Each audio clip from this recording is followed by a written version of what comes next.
pagi Bapak Ibu saudara sekalian yang dikasihi Tuhan. Saya sangat bersyukur kita sama-sama boleh berkumpul kembali di dalam ibadah GRI Jogja. Saya juga berterima kasih kepada Tuhan. Tuhan boleh mengirimkan saya untuk hadir bersama-sama untuk bersekutu, beribadah, dan juga menyembah Tuhan bersama dengan Bapak Ibu saudara sekalian di GRI Yogyakarta. Dan juga saya menyapa Bapak Ibu saudara sekalian yang mengikuti secara online, kiranya bisa mengikuti seluruh ibadah dengan baik. Ya, jadi saya ke GRI Jogja ini awal PPKM dan akhir PPKM, gitu ya. Itu semua Tuhan yang memberikan kesempatan untuk bisa kita boleh berkumpul. Saya undang kita semua untuk berdoa sebelum mendengarkan firman Tuhan. Mari kita sama-sama berdoa. Bapa kami yang di surga, terima kasih Tuhan, Tuhan sudah menciptakan dunia ini begitu indah. Begitu banyak hal yang kami bisa syukuri di dalam dunia ini. Untuk langit, untuk tumbuhan, untuk hewan, bahkan kami sebagai manusia, kami bersyukur Tuhan sudah ciptakan kami sebagai gambar dan rupa Allah. Terima kasih untuk keluarga kami, terima kasih untuk orang-orang di sekitar kami, terima kasih untuk gereja yang sudah Tuhan berikan kepada kami, sehingga kami boleh beribadah bersama-sama. Tuhan, kiranya Tuhan boleh menguatkan kami melalui firman Tuhan yang akan kami dengar, supaya ketika kami pulang dari gereja, kami mendapatkan kekuatan baru untuk menghadapi setiap masalah-masalah yang Tuhan izinkan untuk boleh ada di dalam kehidupan kami. Ajar kami Tuhan, bukan menghindari masalah, bukan lari dari masalah, tetapi menghadapinya. Tetapi bukan juga menghadapi masalah saja, kami menghadapi masalah dengan pertolongan Tuhan dan firman Tuhan. Berkatilah Tuhan firman Tuhan yang akan kami dengar, supaya Roh Kudus boleh menolong kami, memampukan kami untuk mengerti dan juga mentaati firman Tuhan. Di dalam nama Tuhan Yesus Kristus, Tuhan dan Juru Selamat kami yang hidup, kami sudah berdoa. Amin. Mari kita buka Alkitab kita dari kitab Lukas, pasal yang ke-19, ayat 45 sampai 48. Lukas 19 ayat 45 sampai 48. Kita baca bersama-sama satu kisah yang begitu unik ini. Lukas 19 ayat 45 sampai 48 kita baca bersama-sama. 1, 2, 3. Lalu Yesus masuk ke bait Allah dan mulailah ia mengusir semua pedagang di situ. Katanya kepada mereka, ada tertulis, rumahku adalah rumah doa, tetapi kamu menjadikannya sarang penyamun. Tiap-tiap hari ia mengajar di dalam bait Allah. Imam-imam kepala dan ahli-ahli Taurat serta orang-orang terkemuka dari bangsa Israel berusaha untuk membinasakan dia, tetapi mereka tidak tahu bagaimana harus melakukannya, sebab seluruh rakyat terpikat kepadanya dan ingin mendengarkan dia. Saya bacakan untuk kita semua sekali lagi. Lalu Yesus masuk ke bait Allah dan mulailah ia mengusir semua pedagang di situ. Katanya kepada mereka, ada tertulis, rumahku adalah rumah doa, tetapi kamu menjadikannya sarang penyamun. Tiap-tiap hari ia mengajar di dalam bait Allah. Imam-imam kepala dan ahli-ahli Taurat serta orang-orang terkemuka dari bangsa Israel berusaha untuk membinasakan dia. Tetapi mereka tidak tahu bagaimana harus melakukannya, sebab seluruh rakyat terpikat kepadanya dan ingin mendengarkan dia. Kisah ini terjadi setelah kisah di mana Yesus menaiki keledai muda yang belum pernah ditunggangi untuk masuk ke Yerusalem. Setelah melayani di sekitar Yerusalem, Yesus mulai menjalankan pelayanan yang utama, yaitu di kota Yerusalem. Semakin dekat dengan Bukit Golgota, semakin dekat dengan penderitaan, semakin dekat dengan ujian dan pencobaan yang terbesar dalam kehidupan Yesus Kristus, yaitu disalibkan untuk menanggung hukuman dosa kita semua. Yesus masuk mulai ke Yerusalem dengan dielu-elukan, dengan dipuji-puji oleh begitu banyak orang Yahudi, dengan begitu banyak orang-orang menyambut dia, Raja-Raja, Mesias-Mesias. Orang-orang memuji Yesus tentang segala karya, mujizatnya. Orang-orang memuji Yesus tentang segala kemegahan, keagungan Yesus dalam pelayanannya dan segala ajarannya. Tetapi sebagai nabi yang mengerti firman Tuhan, Yesus tahu bahwa ada kerusakan moral yang terjadi di dalam orang-orang Yahudi, di bangsa Yahudi, terutama di kota Yerusalem yang terkenal dengan Bait Allah sebagai pusat ibadah orang Yahudi pada waktu itu, sebagai tempat ibadah paling besar, paling megah. Ternyata tempat ibadah yang besar tidak menentukan kerohanian seseorang. Tidak menentukan kerohanian orang itu baik, meskipun Bait Allah itu begitu besar, begitu megah, begitu mahal, begitu orang bisa banyak hadir ibadah di sana. Tetapi justru orang-orang Yahudi moralnya begitu rusak, begitu bobrok. Yerusalem sudah berdosa. Orang-orang Yahudi menjadi legalisme, hati mereka penuh kebencian kepada bangsa Romawi, tidak menghargai pemerintahan, mereka membenci orang-orang Roma, dan hati mereka tidak mau mencari Tuhan. Mereka sudah lama tidak mencari Tuhan sungguh-sungguh meskipun mereka dekat dengan Bait Allah. Meskipun mereka dekat dengan gereja, banyak orang Kristen yang tidak mencari Tuhan dengan sungguh-sungguh. Nah, maka Yesus ketika menghadiri Yerusalem, memasuki Yerusalem, pernah berkata tentang Yerusalem. Bukan memuji, tetapi Yesus berkata dengan penuh kesedihan, dengan tangisan, "Oh Yerusalem, Yerusalem, begitu banyak engkau membuat dosa di dalam kehidupanmu. Engkau ini seperti anak ayam kehilangan induknya." Dengan tangisan yang luar biasa, Yesus bersedih. Bukan karena kota Yerusalem kota yang besar, bukan karena Yerusalem ada Bait Allah yang besar, tetapi karena Yerusalem itu penuh dengan dosa orang-orang Yahudi. Yesus ingin agar orang-orang Yahudi mengintrospeksi diri, dan Tuhan memberikan menyatakan bahwa suatu hari nanti dia akan mengalami penderitaan dan hukuman di kota Yerusalem. Yesus memperingati mereka bahwa Yerusalem begitu berdosa, dan Yesus pun suatu hari nanti akan menderita dan dihukum karena untuk menanggung hukuman dosa manusia yang berdosa. Nah, Bapak Ibu Saudara sekalian, pada waktu Yesus mulai masuk lagi ke Yerusalem, tibalah Yesus ke Bait Allah, dan disinilah kisah di mana Yesus mulai menyatakan murka Allah di Bait Allah.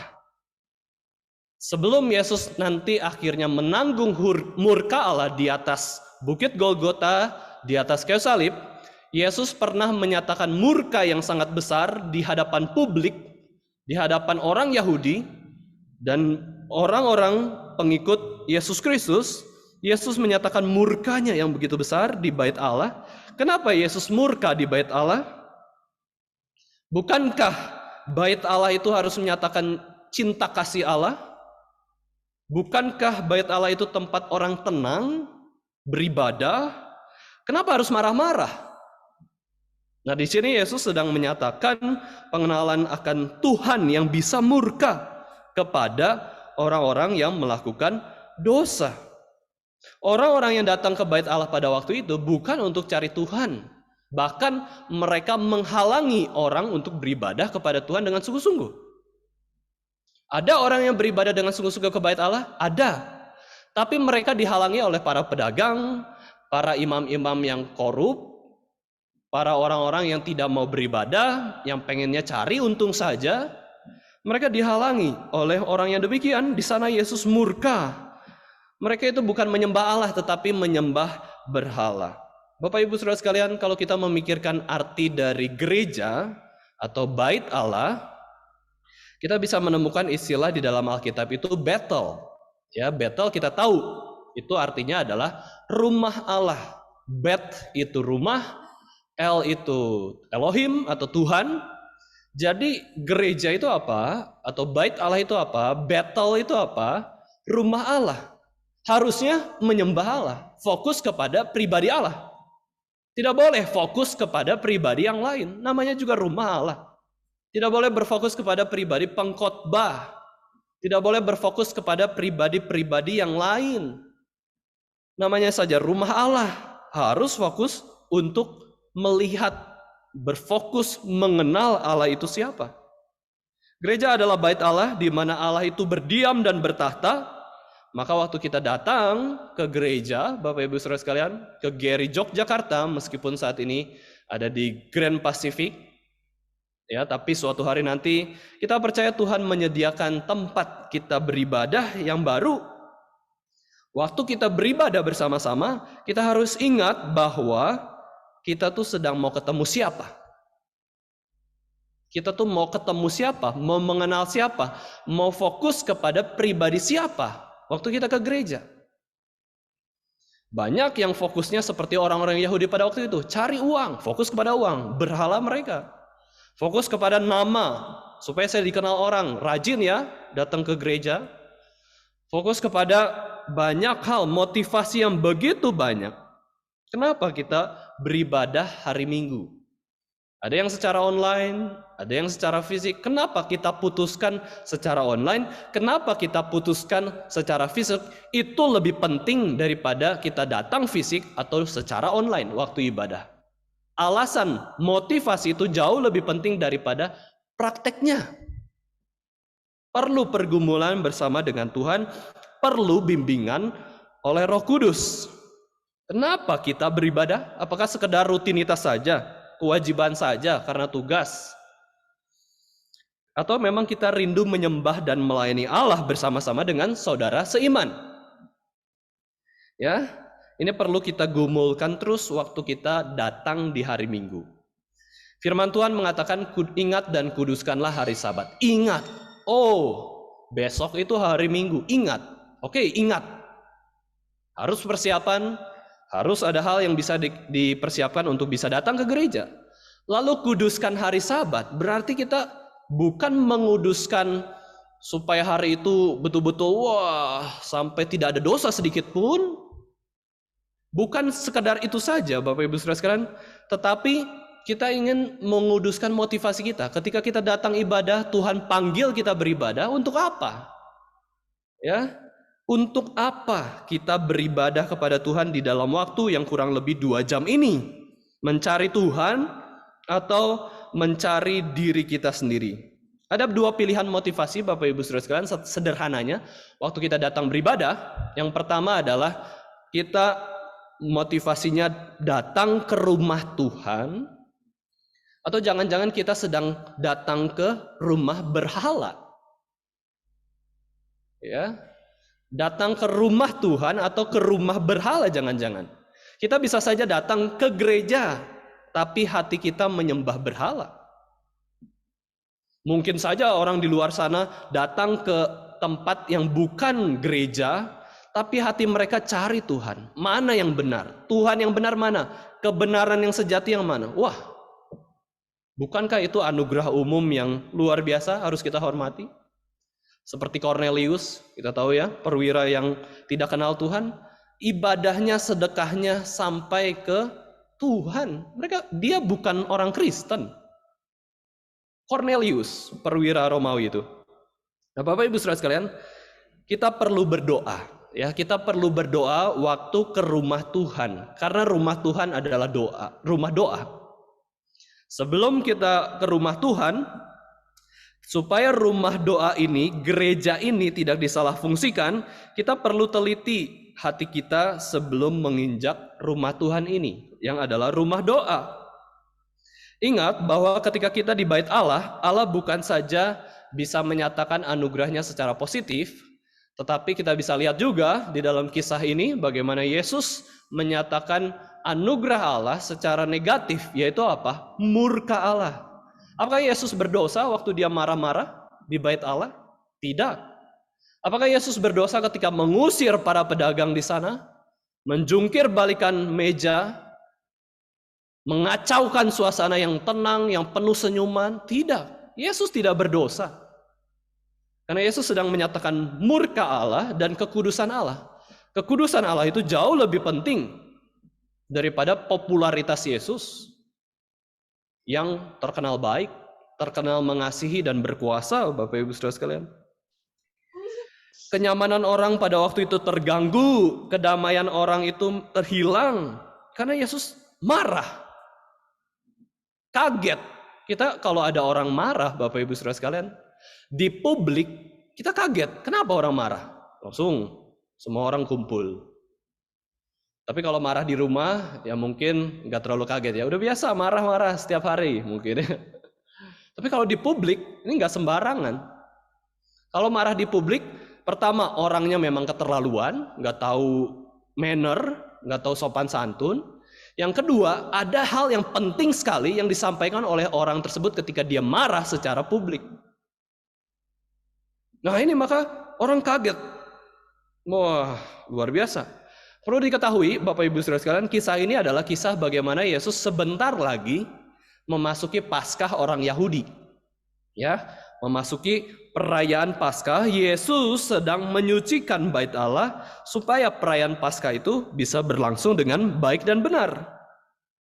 Yesus menyadarkan kepada orang-orang di sana, rumah Allah, bait Allah adalah rumah doa.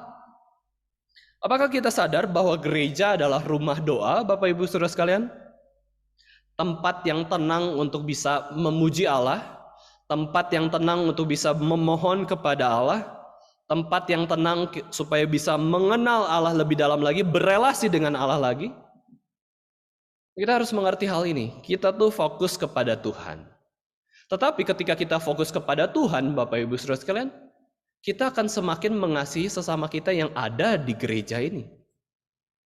Karena Alkitab mengatakan barang siapa mengasihi Allah, dia akan mengasihi sesamanya. Bagaimana mengasihi Allah, fokus kepada Allah, ternyata melalui sesama kita manusia. Melalui saudara kita yang terlihat. Yang terlihat saja tidak kita kasih, bagaimana mau mengasihi yang tidak terlihat?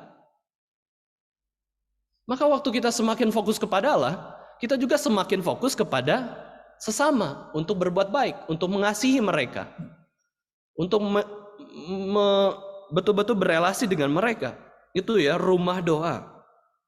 Nah, sekarang kita akan bahas pertanyaan, Bapak Ibu Saudara sekalian, bagaimanakah Yesus menyadarkan orang bahwa bait Allah itu adalah rumah doa? Yang pertama, di ayat 45 kita bisa lihat tindakan pertama Yesus menyadarkan orang bahwa bait Allah adalah rumah doa. Yang pertama adalah Yesus masuk ke bait Allah, mulailah dia mengusir semua pedagang di situ.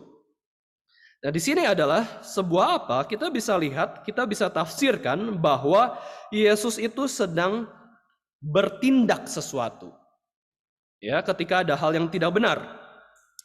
Ketika Yesus melihat di bait Allah ada motivasi yang tidak kudus, ya, motivasi yang betul-betul egois, disinilah Yesus menyucikan bait Allah dengan tindakannya, perbuatannya.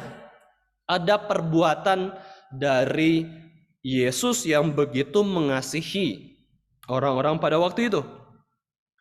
Allah kita bukanlah Allah yang pasif, Allah yang tidak aktif, yang harus ditarik-tarik, ayo kerja, bertindak, bukan. Allah kita adalah Allah yang aktif ketika ketidakbenaran ataupun kesalahan terjadi. Allah kita adalah Allah yang mau bekerja, Allah yang inisiatif ketika ada kesulitan terjadi, ketika ada COVID-19, ketika ada orang menderita, yang duluan itu adalah Allah bekerja. Melalui siapa? Harusnya Tuhan memakai kita sebagai orang Kristen untuk melakukan kasih. Nah, kita sangat bersyukur GRI Jogja boleh mendapatkan kesempatan untuk melakukan aksi kasih. Tadi sudah disampaikan, nanti rencana pertengahan Agustus kita memulai aksi kasih. Aksi kasih itu apa sih? Aksi kasih itu apa sih? Kita mau menyatakan Allah bertindak. Itu aksi kasih. Allah bertindak bagi yang membutuhkan, yang kesulitan, membutuhkan oksigen, memerlukan pertolongan. Tuhan itu enggak serta-merta bertindak dengan kuasanya yang begitu besar, tapi Tuhan itu memakai kita. Wah, kita enggak layak. Kita enggak layak dipakai Tuhan, tapi Tuhan mau pakai kita. Tuhan itu sangat rendah hati. Tuhan itu sangat mengasihi kita. Allah zaman sekarang itu bertindak itu melalui orang-orang Kristen lebih banyak. Tapi apakah Allah bisa bertindak? Bisa saja, terserah dia mau bertindak sebagaimana dia dengan hikmatnya, dia bisa bertindak. Tapi Tuhan mau memakai kita yang katanya kenal Allah, yang katanya pengikut Allah, pengikut Kristus. Ya, di sini kita bisa lihat Allah kita adalah Allah yang bertindak, dan waktu Allah menyatakan kekudusan dan murkanya, dia bertindak. Mari kita lihat Mazmur 37 ayat 5. Kita baca bersama-sama Mazmur 37 ayat yang kelima.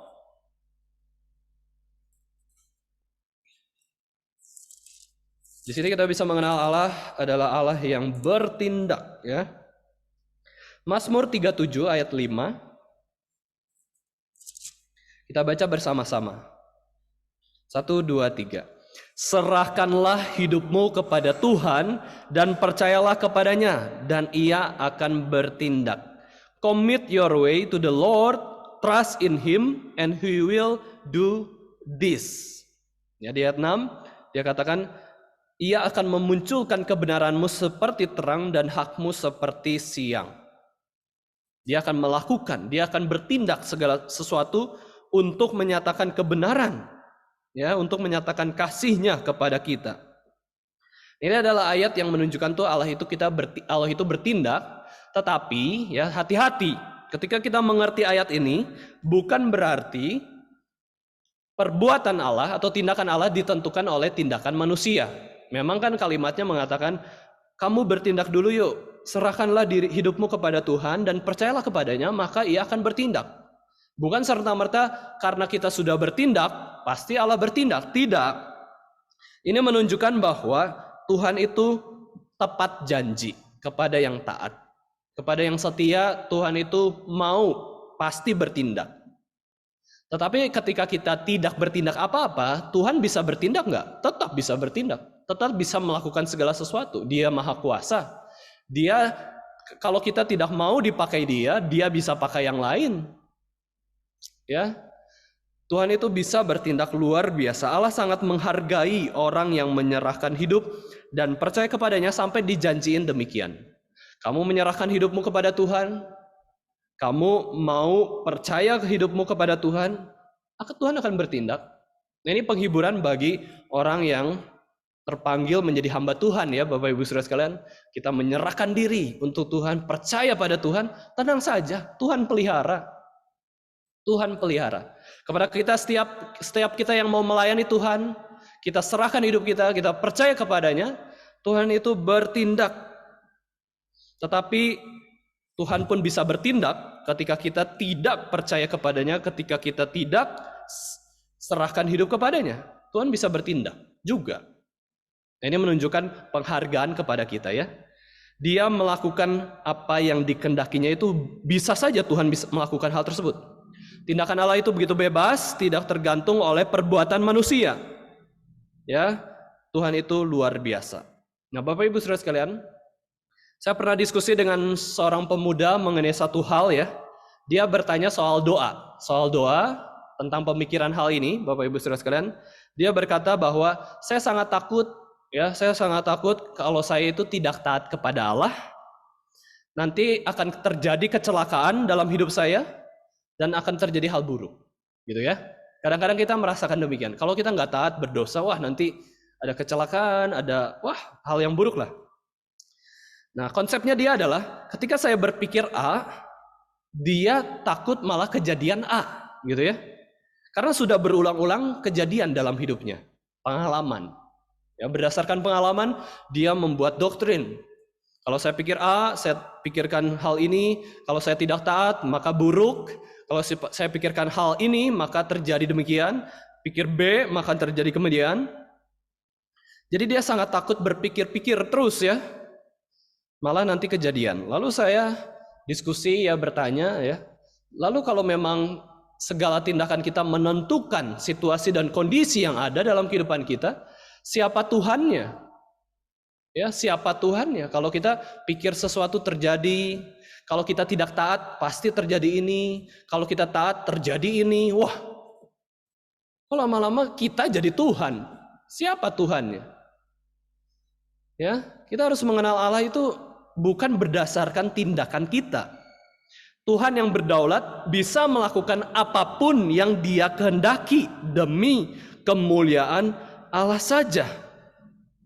Hati-hati jangan sampai kita berpikir bahwa tindakan kita itu menentukan segala hal, segala masa depan kehidupan kita. Tidak. Tuhanlah yang penentu hidup kita. Di sini kita kembali lagi, waktu Tuhan Yesus bertindak, yaitu Dia masuk ke bait Allah, kemudian mengusir mereka yang motivasinya salah, Yesus sedang menyatakan kekudusan Allah. Nah, ini kita bisa berpikir ulang betul-betul, kenapa Yesus marah-marah di bait Allah? Bukankah orang bisa gosip tentang Dia? Bukankah orang-orang bisa negative thinking terhadap Yesus Kristus? Bukankah akhirnya popularitas Yesus itu semakin menurun?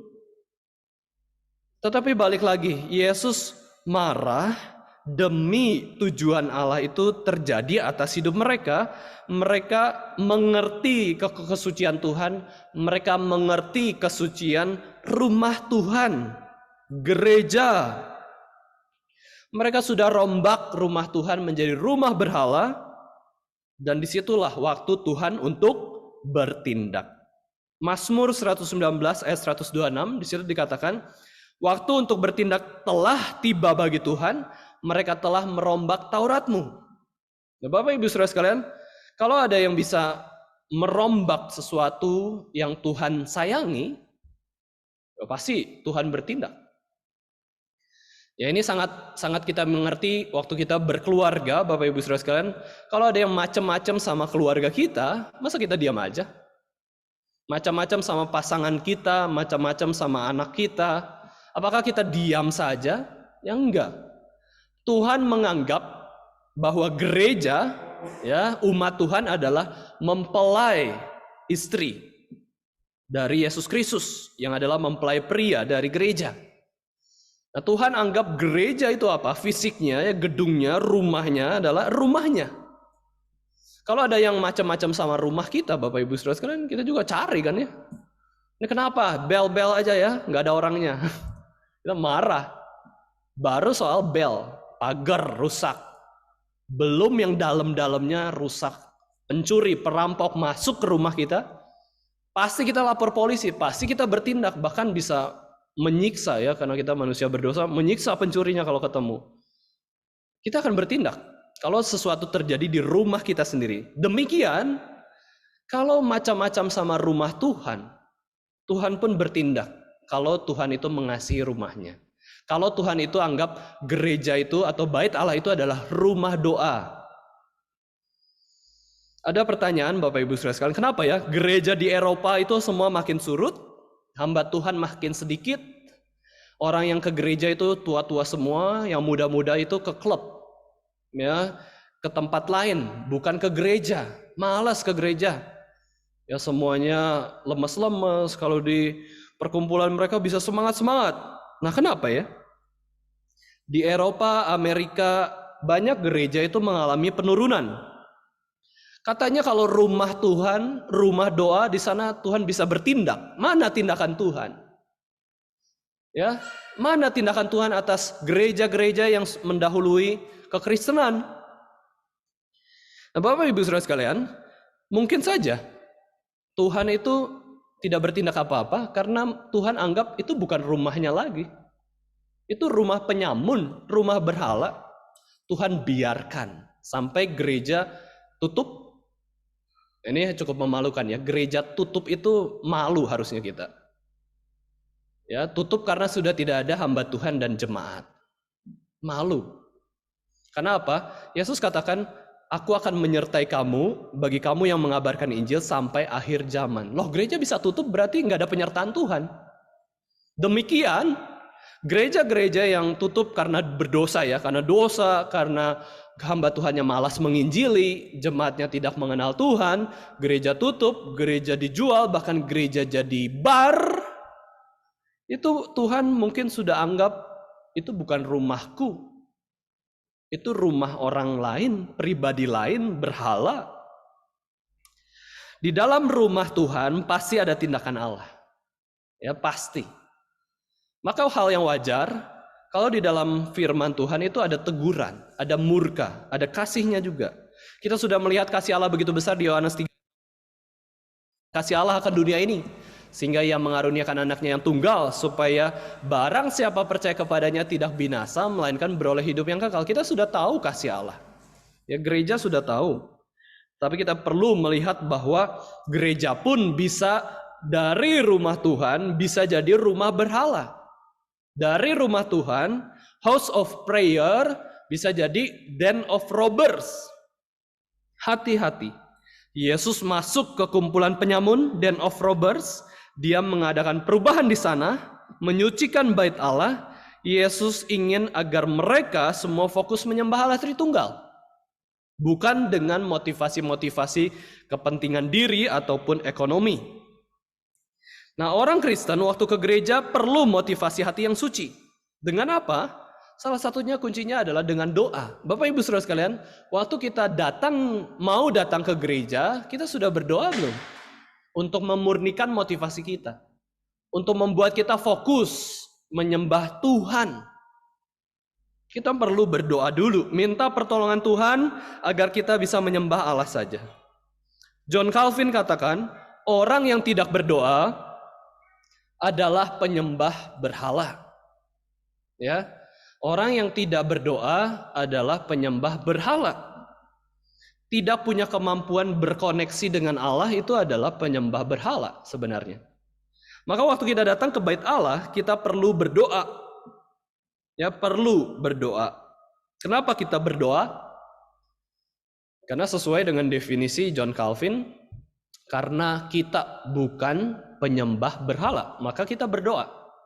Kita berdoa karena kita ingin menyembah Allah di dalam gereja, ibadah fokus kepada Allah. Nah, ini yang pertama, alasan bagaimana Yesus menyucikan bait Allah, bagaimana Yesus menyadarkan orang bahwa bait Allah adalah rumah doa, caranya adalah dengan bertindak sesuatu. Tentu dengan bijaksana ya. Dan murka Yesus pada waktu di bait Allah itu adalah bijaksana juga. Alasan kedua, mari kita lihat alasan kedua di ayat 46, Lukas 19. Yaitu, kata Yesus kepada mereka, ada tertulis, rumahku adalah rumah doa. Tetapi kamu menjadikannya sarang penyamun. Jadi Yesus bagaimana menyadarkan orang bahwa bait Allah adalah rumah doa? Yaitu yang kedua, Yesus mengucapkan firman, menjelaskan firman Tuhan. Ada tertulis, rumah Allah adalah rumah doa. Di sini kita bisa melihat dua penjelasan tentang tempat, ya, lokasi, rumah Allah dan juga sarang penyamun. Rumah doa dan sarang penyamun. Yang satu begitu suci, yang satu begitu tidak suci. Nah, kita lihat tempat pertama dulu, yaitu adalah rumah doa. Nah, rumah doa, ya, rumah doa adalah menggambarkan bagaimana kita mengenal Allah, ya. Tetapi kita bisa berpikir, kenapa ya Tuhan sebut rumah Allah itu sebagai rumah doa? Kenapa kita tidak sebut rumah firman Tuhan? Keren juga kan ya? Bagus juga, rumah firman Tuhan, rumah doa. Bukankah Gary menekankan logos firman Tuhan? Kenapa rumah doa? Kenapa enggak rumah firman Tuhan, rumah suci, ya, rumah yang indah? Nah, Yesus sedang menjelaskan bait Allah itu sesuai dengan apa yang dikatakan oleh firman Tuhan. Firman Tuhan yang katakan rumah Allah adalah rumah doa. Maka Yesus kutip betul-betul literal rumah doa. Mari kita lihat Yesaya 56 ayat 7. Yesaya 56 ayat 7. Yesaya 56 ayat ke-7. Yesus kutip dari sini.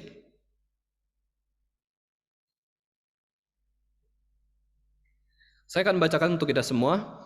Mereka akan kubawa ke gunungku yang kudus, dan akan kuberi kesukaan di rumah doaku.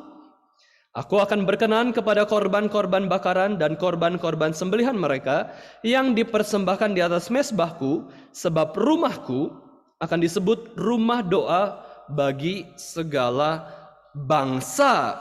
Di sini Allah menggambarkan bahwa tempat di mana umatnya bisa mempersembahkan korban, bisa sujud menyembah kepada Allah, adalah di rumah Allah, rumah doa. Rumah untuk mempersembahkan sesuatu kepada Tuhan secara khusus. Bapak Ibu Saudara sekalian, itulah pentingnya juga sebenarnya ibadah fisik. Ibadah online, kita nggak bisa datang ke rumah Tuhan. Adanya di rumah kita. Kita seolah-olah membawa rumah Tuhan ke rumah kita, karena online gitu ya. Tetapi itu tidak menggambarkan yang sepenuhnya. Waktu kita datang secara fisik, kita itu sedang mempersembahkan tubuh kita. Dari ujung rambut sampai telapak kaki, kita datang untuk Tuhan. Ini tubuhku, kupersembahkan untuk memuji Tuhan. Kupersembahkan untuk memikirkan Tuhan. Kupersembahkan hatiku untuk Tuhan. Kupersembahkan rohku yang ada dalam tubuhku ini untuk datang secara fisik. Wah, ini luar biasa. Rumah doa seperti demikian. Untuk mempersembahkan yang terbaik untuk Tuhan itu adalah rumah Tuhan. Ya. Di sini adalah luar biasa sekali. Supaya orang datang. Ternyata rumah Tuhan ini Tuhan bukan buka hanya kepada umat pilihan saja. Kalau kita berdasarkan Yesaya ini, Tuhan buka juga kepada seluruh orang yang belum kenal Kristus boleh datang ke rumah Tuhan. Maka rumahku disebut rumah doa bagi segala bangsa. Ini disebutkan rumah doa itu 2 kali di dalam Yesaya 56 ayat yang ke-7. Ku beri kesukaan di rumah doaku. Ya, my house of prayer. Terus yang kedua, a house of prayer for all nations. Rumah doa untuk semua bangsa. Siapa yang mau kenal Tuhan boleh datang ke gereja, boleh datang ke bait Allah. Satu-satunya tempat ibadah yang boleh untuk seluruh agama adalah gereja, bait Allah. Siapapun boleh datang mengenal Kristus, kita tidak tolak. Ya, kita tidak tolak orang siapapun, agama apapun. Nah, kemudian kita lihat Yeremia 7 ayat 11. Yeremia 7 ayat 11. Ini ayat yang berdasarkan kalimat Yesus ya. Yeremia 7 ayat 11 di situ juga dikatakan, kita baca bersama-sama Yeremia 7 ayat 11. 1, 2, 3. Sudahkah menjadi sarang penyamun di matamu rumah yang atasnya namaku diserukan ini? Kalau aku sendiri melihat semuanya, demikianlah firman Tuhan. Ini ya, dasar dari rumah Tuhan adalah rumah doa.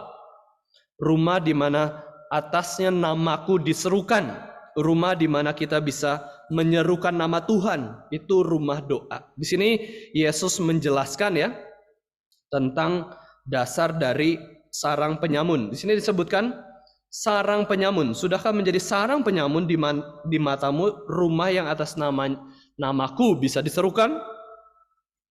Sarang penyamun atau pencuri ya, den of thieves, den of robbers. Di situ Yeremia ya sebagai nabi Allah sedang menegur kebobrokan para. Jadi konteksnya adalah Yeremia sedang menegur orang-orang yang sambil menjalankan tugas agama mereka melakukan dosa.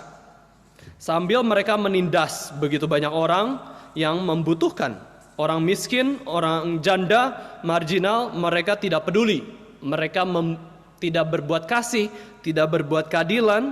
Mereka menyatakan kekerasan. Padahal mereka katakan mereka datang ke rumah Tuhan, mereka menyembah Allah, tetapi mereka malah berbuat dosa yang lain. Nah, Allah melihat kepura-puraan dalam diri mereka, dan Allah berjanji untuk bertindak dengan para pencuri itu di rumah Allah. Supaya rumah Allah itu disucikan, sehingga rumah Allah itu adalah rumah doa di mana nama Tuhan bisa disebutkan kembali. Karena sudah terlalu lama rumah Allah itu tidak menyebutkan nama Tuhan, tidak menyembah Tuhan. Karena begitu banyak orang yang munafik. Itu di dalam Yeremia. Itu Bapak Ibu Saudara sekalian sangat penting. Sangat penting. Ada kesaksian Bapak Ibu Saudara sekalian, ada kesaksian yang sebenarnya sungguh menyedihkan. Ketika ada seorang guru sekolah minggu ya, guru sekolah minggu yang sudah 10 tahun melayani Tuhan di sekolah minggu, tiba-tiba berhenti dan tidak mau melayani lagi. Ya, tiba-tiba berhenti dan tidak mau melayani lagi. Nah, sebenarnya lebih penting apanya sih? Alasannya ya. Yang membuat menjadikan itu alasannya, bukan soal realitanya, bukan soal faktanya dia tidak melayani lagi. Tidak melayani lagi nggak apa-apa. Kalau memang Tuhan panggil di dalam pelayanan yang lain, atau kalau memang alasannya baik dan benar ya. Tuhan kan nggak maksa kita melayani kan? Tuhan nggak pernah maksa kita. Kita yang suka maksa orang lain mungkin ya. Tuhan nggak pernah maksa kita melayani. Tetapi alasan yang membuat menyedihkan adalah dia berkata ketika orang bertanya kepada guru sekolah minggu ini, kenapa kamu nggak ngajar sekolah minggu lagi? Dia katakan bahwa saya ini sudah lebih-lebih melayani Tuhan, nggak kurang melayani Tuhan, sudah bertahun-tahun. Tetapi saya tetap tidak kaya. Tetapi keluarga saya tetap miskin. Ya, nggak, ya tetap pegawai biasa, hidup tidak mapan. Udah, ya saya nggak mau melayani lagi. Nah Bapak Ibu Saudara sekalian, kita anggap rumah Tuhan itu apa? Tempat kita dapat berkat Tuhan saja? Ya, kita kasih pelayanan, Tuhan berkati saya, harus kaya. Nah ini sangat menyedihkan kalau kita memiliki motivasi yang salah ketika kita datang ke rumah Tuhan. Ya, ini sangat menyedihkan. Kok rumah doa dijadikan sumber penghasilan? Rumah doa itu adalah sumber kita mengenal Tuhan. Sumber bagaimana kita bisa berdoa lebih kusuk, lebih hormat, beribadah lebih fokus. Itu rumah doa. Nah ini perlu kita renungan ya. Kenapa kita ke gereja? Kenapa kita melayani? Kenapa kita datang ke rumah Tuhan? Jangan pikir motivasi kita selalu murni. Tidak. Banyak yang salah bertahun-tahun. Motivasi salah dalam melayani, motivasi salah dalam ibadah ke gereja, ini bahaya. Nah ini dua perbedaan tempat yang Yesus jelaskan. Rumah doa dan rumah berhala. Rumah doa dan sarang penyamun. House of prayer dan den of robbers. Cara ketiga bagaimana Yesus menyadarkan bait Allah adalah rumah doa, yaitu ayat 47. Yesus tiap-tiap hari ia mengajar di dalam bait Allah. Imam kepala, ahli Taurat, serta orang terkemuka dari bangsa Israel berusaha untuk membinasakan dia. Bagaimana supaya orang mengerti bahwa gereja adalah rumah untuk berdoa, rumah mengenal Allah, yaitu dengan cara Yesus terus mengajarkan firman Tuhan. Firman Tuhan. Firman Tuhan. Tiap-tiap hari Yesus mengajar firman Tuhan di bait Allah. Yesus gak bosan. Yesus datang tiap hari ke bait Allah untuk menyampaikan firman Tuhan. Yesus bukan saja masuk ke bait Allah, mengusir semua motivasi yang jahat, menyatakan firman Allah, tetapi Yesus datang lagi ke bait Allah, menyatakan firman Tuhan, mengajar. Satu sisi Yesus pernah murka, marah, tetapi satu sisi Yesus tetap terbuka, mau mengajar mereka yang sudah dimarahi. Yesus tidak marah kemudian gak mau lagi komunikasi, tidak. Yesus marah karena mengasihi, tapi Yesus juga terus mau berelasi dengan orang itu. Itu marah yang benar. Marah yang benar itu marah karena mengasihi, terus besoknya tetap mau mengajar lagi yang salah dari dia misalkan. Terus mau ingatin lagi, bukan saya udah ingetin, sekali cukup. Bukan seperti itu. Terus ajar, terus bimbing, terus mau berelasi. Itu marah yang benar. Marah yang salah itu marah, cuek, putus hubungan. Itu gak benar. Yesus senantiasa mengajar firman Tuhan. Itulah yang dilakukan hamba-hamba Tuhan, khususnya di GRI. Bapak Ibu Saudara sekalian mungkin tidak sadar bahwa GRI adalah satu-satunya gereja mungkin ya, yang paling sering adain PA tiap minggu. Gereja lain mungkin 2 minggu sekali ada PA. Atau ada gereja yang tidak pernah ada PA. Bayangin ya, cuma ada ibadah umum. Sesuai dengan teladan Yesus gak? Yesus ajarin PA itu tiap hari. di bait Allah sebelum dia mati. Maka dia kejar itu ya, kejar. Nah, PA seminggu sekali ya kita dukung, kita mau ikut belajar dari Yesus Kristus. Lalu kita lihat di dalam bagian yang lain, Lukas 21, Bapak Ibu Saudara sekalian, Lukas 21 ayat yang ke-37 sampai 38, ini semakin dekat dengan kematian Yesus di atas kasalib, semakin dekat lagi. Kita akan melihat apa sih yang Yesus lakukan sebelum dia mati. Lukas 21 ayat 37 sampai 38. Mari kita baca bersama-sama. 2, 3. Pada siang hari Yesus mengajar di bait Allah, dan pada malam hari ia keluar dan bermalam di gunung yang bernama Bukit Zaitun. Dan pagi-pagi semua orang banyak datang kepadanya di dalam bait Allah untuk mendengarkan dia. Pagi-pagi Yesus berdoa semalam-malaman ya, dari malam sampai subuh, pagi Yesus berdoa, siang hari mengajar di bait Allah, pagi-pagi mengajar di bait Allah lagi. Bapak Ibu Saudara sekalian, ini bicara soal ketekunan ya, ketekunan Yesus Kristus, teladan Yesus Kristus kepada kita semua. Sebelum Yesus mati di atas kasalib, Yesus inginkan kita apa? Belajar firman. Yesus inginkan kita apa? Berdoa. Sebelum mati, Yesus itu PA dan PD. Mengadakan PA dan mengadakan PD. Saya yakin Yesus mengajar di bait Allah di Yerusalem itu dengan perasaan waktu pemberitaan firman-Ku tinggal sedikit lagi. Wah, sedikit lagi. Ya, sedikit lagi. Karena sudah mau menjelang dia disalibkan di Bukit Golgota. Coba Bapak Ibu Saudara sekalian punya perasaan waktu kita itu sedikit lagi. Kita nggak tahu kita kapan mati, nggak tahu. Orang muda bisa saja meninggal, kena COVID terus meninggal. Banyak, umur 30-an, anak-anak juga banyak di Indonesia meninggal karena COVID. Anak-anak loh, yang katanya imunnya sangat kuat, mati. Kita nggak tahu umur kita berapa, tapi yang kita bisa pelajari adalah sisi urgensi. Oke, kalau memang waktu saya hidup di dunia ini begitu tinggal sedikit lagi, apa yang saya lakukan? Di sini kita sudah dapat jawabannya. Belajar firman, berdoa, lakukan firman, berdoa kepada Tuhan, mengajar. Nah, ini Yesus habiskan waktu mengajar, bertekun dalam pemberitaan firman Allah. Yesus ketika mengajar firman setiap hari di bait Allah sampai hari raya Paskah, ada penafsir mengatakan 1 minggu sebelum Paskah dia terus memberitakan firman Allah sampai dia menghadapi salib dan dia berada di bait Allah betul-betul untuk fokus kepada firman dan doa. Tapi seanehnya, Bapak Ibu Saudara sekalian, orang yang suka firman dan suka doa, respon yang terjadi di kisah yang kita baca itu adalah justru para ahli Taurat dan imam kepala ingin membunuh Yesus Kristus. Unik ya. Orang Kristen bisa saja ingin dibunuh oleh orang lain ketika kita rajin beribadah, ketika kita rajin berdoa. Ketika apalagi ya para misionaris rajin mengabarkan Injil, pasti orang tuh pengen bunuh dia. Ngapain sih kabarin Injil? Ya, mengganggu ketenangan kita. Tapi itu yang Yesus alami juga. Yesus memberitakan firman di bait Allah. Yesus berdoa di Bukit Zaitun, di bait Allah. Orang-orang pengen bunuh dia.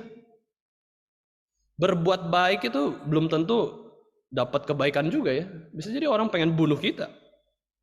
Ini belajar kita sabar karena ada penderitaan yang kudus. Terakhir di ayat 48, ketika banyak orang ingin membunuh Yesus, justru hal yang dialami oleh para orang yang merencanakan membunuh Yesus adalah mereka tidak tahu bagaimana harus melakukannya.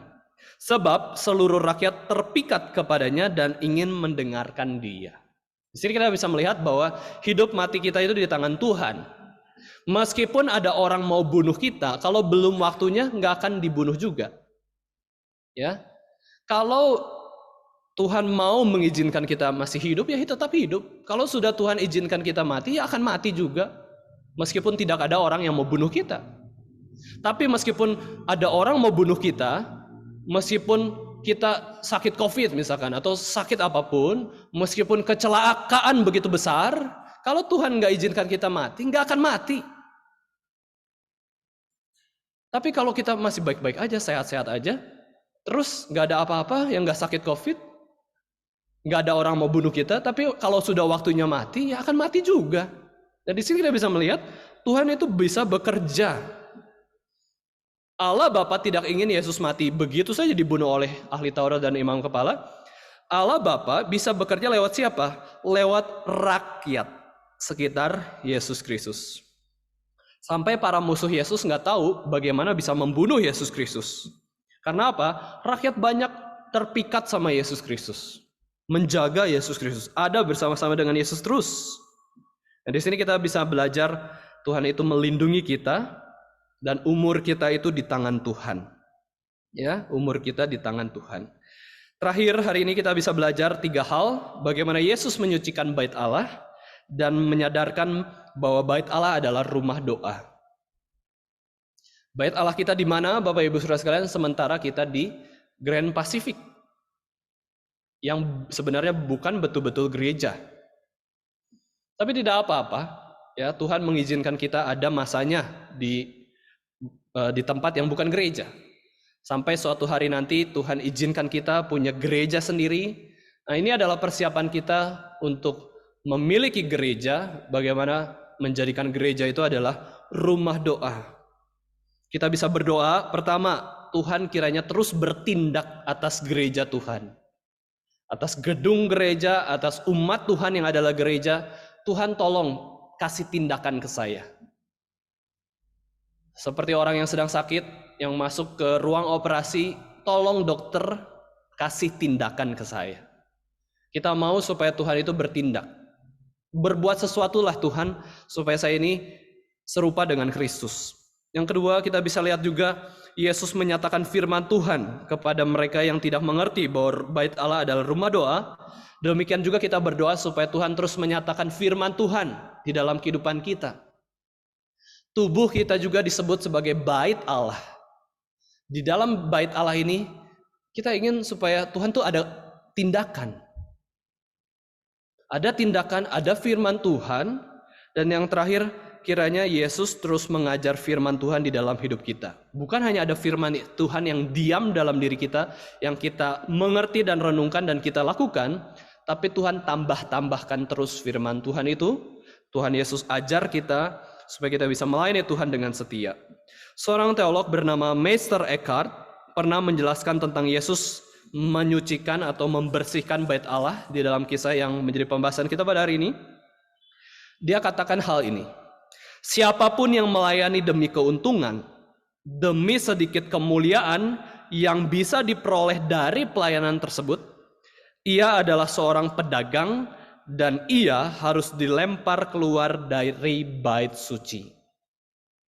Ada juga seorang mengatakan, ya, teolog mengatakan, lebih penting pelayan daripada pelayanannya. Ya, Tuhan sangat memperhatikan pribadi kita. Kalau ada motivasi kita untuk keuntungan dan sedikit kemuliaan waktu kita melayani, Meister Eckhart mengatakan dia itu seorang pedagang yang harus dilempar dari bait suci. Oh, ini keras sekali ya. Ya, keras sekali. Kalau kita melayani, kita pengen dapat keuntungan. Kalau kita melayani, pengen dapat kemuliaan, kehormatan, bukan pelayan itu, pedagang. Kenapa dia dilemparkan keluar dari bait suci atau gereja? Supaya dia dari pedagang yang kotor, yang berdosa itu, kembali menjadi pelayan kembali. Tuhan lebih memperhatikan pelayannya daripada pelayanannya. Ya, loh, bukankah kalau dia diusir dari gereja, dia nggak bisa melayani? Ya, dia nggak bisa melakukan pelayanan? Gak apa-apa, supaya motivasinya kudus, murni kembali, baru melayani. Wah, nanti nggak ada gereja dong, nggak ada ibadah dong. Lebih baik nggak ada ibadah daripada semuanya motivasinya kotor semua. Penyembah berhala semua, ngapain buat gereja kalau semuanya penyembah berhala? Mending nggak ada gereja daripada buat gereja tapi menyembah berhala. Tuhan ingin memurnikan motivasi. Kalau sudah motivasi murni, pasti ada gereja. Kalau orang Kristen motivasinya hati murni, pasti pengen bikin gereja. Tidak ada orang Kristen yang tidak pengen buat gereja. Itu bukan orang Kristen. Orang Kristen yang tidak ingin ada gereja itu bukan orang Kristen. Dia penyembah berhala. Penyembah berhala saja bisa bikin buat gereja. Masa orang Kristen gak mau buat gereja? Gak suka gereja? Itu bukan orang Kristen. Ini keras sekali ya. Maka dari itu apa yang bisa kita lakukan Bapak Ibu Saudara sekalian? Mari kita belajar untuk mengingat dan menguduskan hari Sabat. Kita ingat motivasi kita datang ke gereja itu karena apa? Ya, mengikuti acara gereja karena apa? Kalau motivasi salah, nggak apa-apa, berhenti pelayanan dulu. Tuhan lebih sayang pelayannya daripada pelayanannya. Supaya hati kita murni dulu. Berhenti dulu, sejenak dulu, pikirin kenapa kita ibadah, kenapa kita melayani. Hanya kewajiban saja atau demi apa? Semakin tekun berdoa meskipun kita juga semakin sibuk ya. Kita harus belajar berdoa meskipun kita makin sibuk. Martin Luther mengatakan, I have so much to do that I shall spend the first 3 hours in prayer. Aku banyak sekali hal yang harus aku lakukan hari ini. Belajar, bekerja, masak, misalkan ya, apapun, ngurus anak. Tapi aku menghabiskan waktu berdoa dulu 3 jam. Aneh kan? Paradoks ya. Justru makin sibuk, makin sering berdoa. Itu Martin Luther katakan demikian. Supaya apa? Supaya semakin kuat menjalani hari itu. Saya percaya setiap orang Kristen yang berdoa dulu waktu bangun tidur, dia akan lebih kuat menjalani hari itu, lebih terarah, lebih bijaksana juga. Karena kita minta pertolongan Tuhan kok. Kita doa dulu. Nah, itu maksudnya ya. Dan terakhir, mari kita terus menghargai rumah Tuhan. Oke, saat ini rumah Tuhan, rumah yang jadi tempat ibadah lah di tempat ini. Kita juga hargai. Ya, hargai ruangan ini, hargai orang-orang yang ada di dalamnya. Kita menghargai rumah Tuhan dan jangan sampai rumah Tuhan ini menjadi rumah berhala. Tetap harus menjadi rumah doa. Bagaimana kita menghargai rumah Tuhan, Bapak Ibu Saudara sekalian? Ya, kalau Tuhan panggil kita ibadah secara fisik, silakan datang. Nggak ada yang larang. Ya, kalau Tuhan panggil kita untuk ikut PA PD online, silakan ikut. Ya, kalau Tuhan panggil kita untuk melayani sekolah minggu, menjadi guru sekolah minggu, mari ikut. Melayani remaja, melayani pemuda, bersekutu bersama, pelayanan di ibadah. Nah, itu adalah wujud kita menghargai rumah Tuhan. Wujud bagaimana kita ingin menjadikan rumah Tuhan adalah rumah doa. Kiranya kita boleh semakin kudus dan gereja kita pun boleh semakin kudus. Mari kita sama-sama berdoa. Tuhan Bapa kami yang di surga, kami bersyukur pada pagi hari ini kami boleh diingatkan kembali bagaimana Tuhan sungguh mengasihi gereja Tuhan. Baik gedung gereja secara fisik maupun umat Tuhan yang ada di gereja, kami sebagai gereja, Engkau begitu mengasihi kami. Terima kasih Tuhan, begitu banyak hal karya Tuhan yang Tuhan boleh kerjakan dalam hidup kami. Ketika kami berdosa, Tuhan tegur kami. Ketika kami berbuat baik, Tuhan hargai kami. Tidak ada hal di mana Tuhan tidak bekerja dalam hidup kami. Terima kasih Tuhan untuk segala perbuatan Tuhan yang sudah Tuhan nyatakan kepada kami yang begitu berdosa dan lemah ini. Dan kami juga mau Tuhan, supaya firman Tuhan boleh kami terus pelajari di dalam kehidupan kami, dan kami juga memiliki konsep dan motivasi yang benar tentang Tuhan, tentang pelayanan, dan tentang rumah Tuhan. Ajar kami Tuhan untuk semakin memuliakan Tuhan dalam kehidupan kami, dan juga kiranya Tuhan boleh terus menolong kami yang penuh dengan kelemahan ini, penuh dengan dosa. Kuduskanlah kami Tuhan, murnikanlah motivasi kami ketika kami menyembah Tuhan. Di dalam nama Tuhan Yesus Kristus, Tuhan dan Juru Selamat kami yang hidup, kami sudah berdoa. Amin.